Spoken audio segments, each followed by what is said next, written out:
जय हिंद, वंदे मातरम। दोस्तों, smart study YouTube channel में आप सभी का बहुत बहुत स्वागत है। इस वीडियो के अंतर्गत डिस्कस करेंगे मोस्ट इंपॉर्टेंट क्वेश्चंस जो वनपाल वन रक्षक से संबंधित है। Model paper test number first है जो कि आपके एग्जाम के लिए काफ़ी ज़्यादा इंपॉर्टेंट है। तो चलिए वीडियो को शुरू करते हैं। सारे क्वेश्चन इंपॉर्टेंट है और यह अपनी सीरीज़ होने वाली है जिसके अंतर्गत हम वनपाल वन रक्षक एग्जाम के लिए महत्वपूर्ण जीके के बारे में डिस्कस करेंगे। चलिए, सबसे पहला क्वेश्चन है, कृष्ण भक्ति के सखी संप्रदाय का प्रवर्तन किसने किया था? ये क्वेश्चन आपसे पूछा है। इसका सही उत्तर अपना कौन सा है? संत हरिदास जी जो है वो इस प्रश्न का सही उत्तर है। इसके साथ ही मैं आपको ये बता दूं कि करंट अफेयर के लिए स्मार्ट स्टडी करंट अफेयर आप टेलीग्राम चैनल को सर्च कर सकते हैं। वहां पे आपको करंट अफेयर की पीडीएफ भी मिल जाएगी। रेगुलर बेसिस पे करंट अफेयर का अपडेट भी आपको वहां पे मिल जाता है। अगला क्वेश्चन है, निम्न में से कौन सा युग्म सुमेलित नहीं है? ये क्वेश्चन पूछा है। एक तरफ दिया हुआ है हमीर महाकाव्य नयन चंद सूरी के द्वारा रचित है, करेक्ट है दोस्तों। पृथ्वीराज विजय जो है वो चंद्रवरदाई दिया हुआ है। वंश भास्कर सूर्यमल मिश्रण कुवलय माला उद्योतन सूरी का है। लेकिन मैं आपको ये बता दूं कि पृथ्वीराज विजय जो है वो जयानक के द्वारा है, न कि चंद्रवरदाई के द्वारा। तो ये गलत हो जाएगा और यही आपके प्रश्न का सही उत्तर यहाँ पे होने वाला है। अगला क्वेश्चन है, इतिहासकार गौरीशंकर हीराचंद ओझा ने राजपूतों की उत्पत्ति का किससे होना बताया है? तो उन्होंने बताया किससे? क्षत्रियों से राजपूतों की उत्पत्ति हुई है गौरीशंकर हीराचंद ओझा के द्वारा। इसके बारे में बात की गई है। तो इसका सही उत्तर कौन सा होने वाला है? तो ऑप्शन नंबर 4 यहाँ पे आपका सही उत्तर होगा। अगला क्वेश्चन है, बैराग व माननाथी पंथ किस संप्रदाय की प्रमुख शाखा के रूप में जाना जाता है? तो इसका क्वेश्चन मैंने 2 दिन पहले डिस्कस किया था। ये क्वेश्चन आप मुझे कमेंट में लिख के बताइएगा कि इस प्रश्न का सही उत्तर क्या होने वाला है दोस्तों। किस जयपुर नरेश ने रामानंदी संप्रदाय को प्रश्रय दिया व रामरासा ग्रंथ लिखा था? आपको पता होगा, सवाई जय सिंह जी इसका सही उत्तर दोस्तों होने वाला है। अगला जो क्वेश्चन है वह है कि महाराणा कुंभा द्वारा रचित ग्रंथ संगीत राज कितने कोशों में विभक्त हैं? तो जितने कोश में विभक्त हैं वो कितने हैं? टोटल 5 है। 5 कोश में संगीत राज ग्रंथ जो है वो विभक्त किया गया है। पटवार 2016 के पेपर में दोस्तों ये प्रश्न पूछा गया था। इसके बारे में आप जरूर ध्यान रखिएगा। अगला है कि राजस्थान में कपास का सर्वाधिक उत्पादन कहाँ पर होता है? गेहूं का उत्पादन तो होता है दोस्तों गंगानगर में। कहाँ पे होता है? गंगानगर में। कपास का उत्पादन होता है हनुमानगढ़ में। चावल का उत्पादन भी हनुमानगढ़ में काफी ज्यादा मात्रा में होता है। ध्यान रखिएगा, हनुमानगढ़ आपका यहाँ पे सही उत्तर होने वाला है। अगला क्वेश्चन है, नवंबर 2013 में दिवंगत हुए साहित्यकार ओम प्रकाश वाल्मीकि आत्मकथा का शीर्षक है। आरपीएससी एलडीसी 2013 के पेपर में प्रश्न पूछा गया था। तो उनकी जो रचना है या आत्मकथा का शीर्षक है वो जूठन है। तो जूठन इस प्रश्न का सही उत्तर होगा। कम्युनिटी टैब में मैंने एक क्वेश्चन पूछा था, बहुत सारे दोस्तों ने इसका गलत उत्तर दिया था। राजस्थान के किस जिले में जूमिंग प्रणाली की वालरा खेती होती है? तो जूमिंग प्रणाली की वालरा खेती डूंगरपुर में भी होती है, उदयपुर में भी होती है, बांसवाड़ा में भी होती है। तो उपयुक्त तीनों इस प्रश्न का अपना सही उत्तर होने वाला है। इसके बारे में आप जरूर ध्यान रखिएगा। अगला नेक्स्ट क्वेश्चन है, बीकानेर राठौरारी ख्यात के लेखक कौन है? आरएस प्री 2007 के पेपर में यह प्रश्न पूछा गया। इसका उत्तर आपको बताना है। इसका सही उत्तर कौन सा होने वाला है? तो इसका अपना सही उत्तर कौन सा है? दयाल दास जो है वो इस प्रश्न का सही उत्तर होगा। आरएस प्री 2007 के पेपर में यह प्रश्न दोस्तों पूछा गया था। अगला क्वेश्चन है, राजस्थान में दमश्क गुलाब या चैती गुलाब की खेती निम्न में से कहाँ से होती है? ये खेती होती है खमनोर में और बनास नदी जो निकलती है वो खमनोर के पहाड़ी क्षेत्र से निकलती है। तो ध्यान रखिएगा, खमनोर वाले क्षेत्र में दमश्क या चैती गुलाब की खेती प्यारे दोस्तों होती है।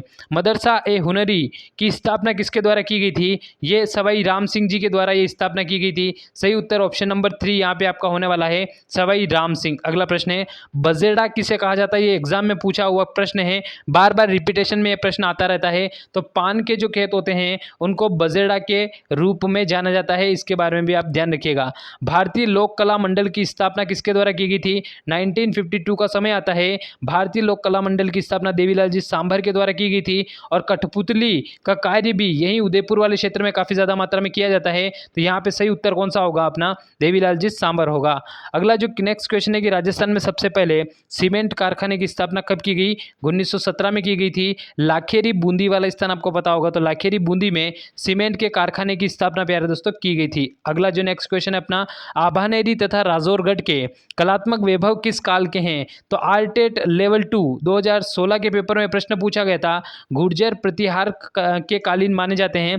तो आभानेरी तथा राजौरगढ़ के कलात्मक वैभव किस काल के हैं? तो ये गुर्जर प्रतिहार कालीन माने जाते हैं। राजस्थान में रेलवे ट्रेनिंग स्कूल कहाँ पर है? तो राजस्थान में रेलवे ट्रेनिंग स्कूल जो है वो उदयपुर वाले क्षेत्र में है। ध्यान रखिएगा, ये क्वेश्चन भी काफ़ी ज़्यादा इंपॉर्टेंट है। अगला प्रश्न है, रियासत से संबंधित समस्या के समाधान के लिए रियासती विभाग की स्थापना की गई थी, और उसकी स्थापना जो की गई थी वो कब की गई थी? पटवार मेंस 2016 के पेपर में प्रश्न पूछा, 5 जुलाई 1947 को रियासती विभाग की स्थापना की गई, जिसके सचिव के रूप में वीपी मेनन को बनाया गया, अध्यक्ष के रूप में सरदार वल्लभ भाई पटेल को बनाया गया था। ध्यान रखिएगा। राजस्थान की किस रियासत को पंडित जवाहरलाल नेहरू ने 8वां आश्चर्य अजूबा की संज्ञा दी है? वो रियासत है जैसलमेर की, क्योंकि बहुत सारे धोरे और रेत यहाँ पे पाई जाती है, इस कारण से इस रियासत को 8वें अजूबे के रूप में जाना गया था। मत्स्य संघ का राज्य प्रमुख किसे बनाया गया? महाराजा धौलपुर जो थे उनके द्वारा बनाया गया। मत्स्य संघ के मुंशी के द्वारा दिया गया था। इसके बारे में भी आप ध्यान रखिएगा, काफ़ी ज़्यादा इंपॉर्टेंट है। और मैंने पहले ही बताया था ABCD को इसमें विलय किया गया था। अलवर, भरतपुर, करौली और धौलपुर इसके अंतर्गत विलय किए गए थे और मत्स्य संघ इसको बनाया गया था। ये हमने डिस्कस किया था। पन्नालाल बारूपाल केनाल के जल का स्रोत कौन सा है? हरि के बैराज आपने पढ़ा होगा। ध्यान रखिएगा, हरि के बैराज जो है प्रमुख स्रोत माना जाता है। सोम कमला अंबा सिंचाई परियोजना किस जिले से संबंधित है? तो ये संबंधित है किससे? डूंगरपुर से। ध्यान रखिएगा, पहाड़ों की नगरी, सर्वाधिक साक्षर आदिवासी जिला डूंगरपुर ही है। अगला क्वेश्चन है, निम्न में से किस सूफी संत ने अपने जीवन में 7 सुल्तानों का जो शासनकाल है वो देखा था? वो कौन थे? तो वो निज़ामुद्दीन औलिया थे। कौन थे? निज़ामुद्दीन औलिया थे, जिन्होंने 7 सुल्तानों का शासनकाल अपने टाइम पीरियड में दोस्तों देखा था। परवन परियोजना किस जिले से संबंधित है या किस जिले में स्थित है? ये संबंधित है कहाँ पे? बारां वाले क्षेत्र में। ध्यान रखिएगा, काफ़ी इंपॉर्टेंट क्वेश्चन है। अगला प्रश्न है, मेवाड़ में स्थित एकलिंग मंदिर किस संप्रदाय से संबंधित है? ये संबंधित है लकुलिश से, या इन्हीं को बोलते हैं पाशुपत, तो इनसे संबंधित माना जाता है। कौन सा? एकलिंग मंदिर किस संप्रदाय से संबंधित है? तो लकुलिश या पाशुपत से संबंधित माना जाता है। अगला क्वेश्चन है, निम्न में से कौन सी परंपरागत जल संरक्षण की विधि नहीं है? ध्यान रखिएगा, तालाब जो है वो नहीं है। सर्वाधिक तालाबों की संख्या भीलवाड़ा वाले क्षेत्र में मानी जाती है। इसके बारे में भी आप ध्यान रखिएगा। सिंचाई जो ज़्यादा होती है वो तालाबों से कहाँ से होती है? भीलवाड़ा वाले क्षेत्र में होती है, दक्षिण राजस्थान वाले क्षेत्र में होती है। दाऊदी बोहरा समुदाय का प्रमुख केंद्र राजस्थान में किस जिले में स्थित है? तो दाऊदी बोहरा संप्रदाय का जो केंद्र है वो गलियाकोट है। गलियाकोट कहाँ पे है? डूंगरपुर में है। तो गलियाकोट डूंगरपुर आपका सही उत्तर होने वाला है, ऑप्शन नंबर 2। अगला क्वेश्चन जो नेक्स्ट है, राजस्थान के एकीकरण प्रक्रिया के समय मत्स्य संघ की वार्षिक आय कितनी थी? तो 184 लाख थी। 184 लाख जो थी वो इनकी थी। इसके बारे में ध्यान रखिएगा। आइए थोड़ी डिटेल समझ लेते हैं एकीकरण के बारे में। एकीकरण जो है, तो राजस्थान का एकीकरण 18 मार्च 1948 से प्रारंभ हुआ। 1 नवंबर 1956 को राजस्थान के 7 चरणों में एकीकरण की प्रोसेस कंप्लीट हुई। एकीकरण की संपूर्ण प्रक्रिया में 8 वर्ष 7 माह और 14 दिन का समय लगा। स्वतंत्रता के समय 19 रियासतें इसके अंतर्गत शामिल थी। मेवाड़ रियासत सबसे प्राचीन, जोधपुर सबसे बड़ी और शाहपुरा सबसे छोटी रियासत थी। इसके बारे में ध्यान रखना है। धौलपुर के शासक महाराणा उदयभान सिंह सम्मेलन पत्र पर हस्ताक्षर करने वाले राज्य के अंतिम शासक थे। इसमें इस स्लाइड में कम से कम 8 से 10 क्वेश्चन है, बहुत अच्छे तरीके से इनको समझ जाइएगा, एग्जाम में बहुत पूछे जाते हैं। राजस्थान का एकीकरण 18 मार्च से शुरू हुआ, 1 नवंबर 1956 को कंप्लीट हो गया था। एकीकरण की संपूर्ण प्रक्रिया 8 वर्ष 7 माह और 14 दिन में कंप्लीट हुई। स्वतंत्रता के समय 19 रियासतें थी। मेवाड़ रियासत सबसे प्राचीन थी, जोधपुर रियासत सबसे बड़ी थी और शाहपुरा रियासत सबसे छोटी थी। सबसे अंत में हस्ताक्षर करने वाले धौलपुर के शासक थे, जो कौन थे? तो उदयभान सिंह थे। ध्यान रखिएगा। अगला जो क्वेश्चन है, आचार्य तुलसी का जन्म किस स्थान पर हुआ है? आचार्य तुलसी का जन्म हुआ है लाडनू में। कहाँ पे हुआ है दोस्तों? लाडनू में। थोड़ी डिटेल देख लेते हैं। आचार्य तुलसी जो थे, तेरा पंथ संप्रदाय के आचार्य तुलसी ने अणुव्रत सिद्धांत दिया था। आचार्य तुलसी का जन्म लाडनू 1914 में हुआ।